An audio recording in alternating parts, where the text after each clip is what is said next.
I'm Anke Ubad. I'm from South Africa and I am a second year equine science student. Next year will be my third and practical year of equine science, where I am required to go and work at an equine establishment to gain practical experience in the industry and to apply what I have learned over the past 2 years in theory. I would like to go overseas to America for my third year because I would like to see what the equine industry is like at an international level and then compare it to the equine industry I know in South Africa. Horses are my life, and I've known since my high school years that I want to pursue a career in the equine industry. Being accepted for the equine science course here in South Africa was a dream come true because I knew this would provide me with the knowledge necessary to pursue a career in the equine industry. I've been riding for approximately 10 years. I started with proper riding lessons when I was 15 years old, and these lessons I got at our local riding school. At the time, my parents weren't in the financial position to pay for my lessons, so I ended up working at the riding school in return for my lessons. I worked over weekends and during the holidays. In 2009, I worked at an equine establishment that was both a small stud and a riding school. During my stay there, I was exposed to the behavior of stallions but did not have the opportunity to handle them at all.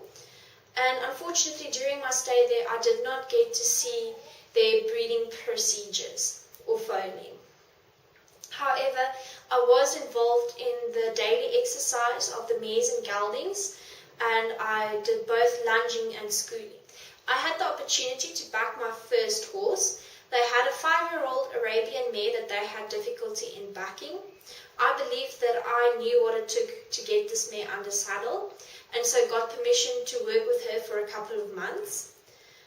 During this time, I did a lot of groundwork based on natural horsemanship techniques, and after 2 months, I was able to ride her in just a saddle and a halter. I then schooled her to do basic flat work, which included walking, trotting, cantering, going over trotting poles and doing small jumps. She was then eventually put into the riding school and was ridden by one of my students. In 2010, I worked at a private dressage yard run by a husband and wife. There I learned how to look after competition horses.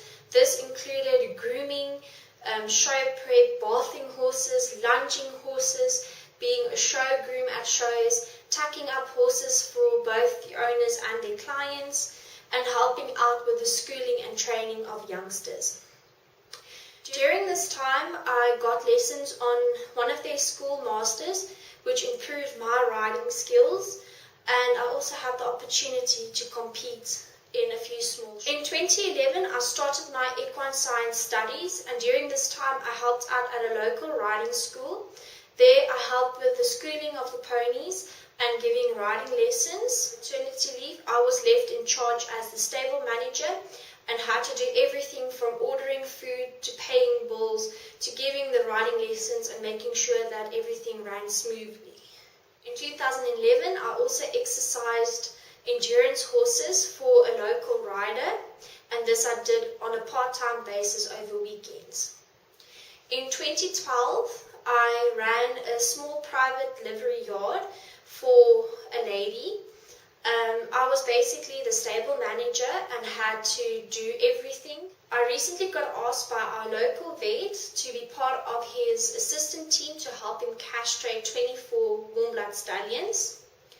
This was a very interesting and valuable learning experience for me, and with hard work and teamwork, we were able to castrate all 24 stallions without any complications.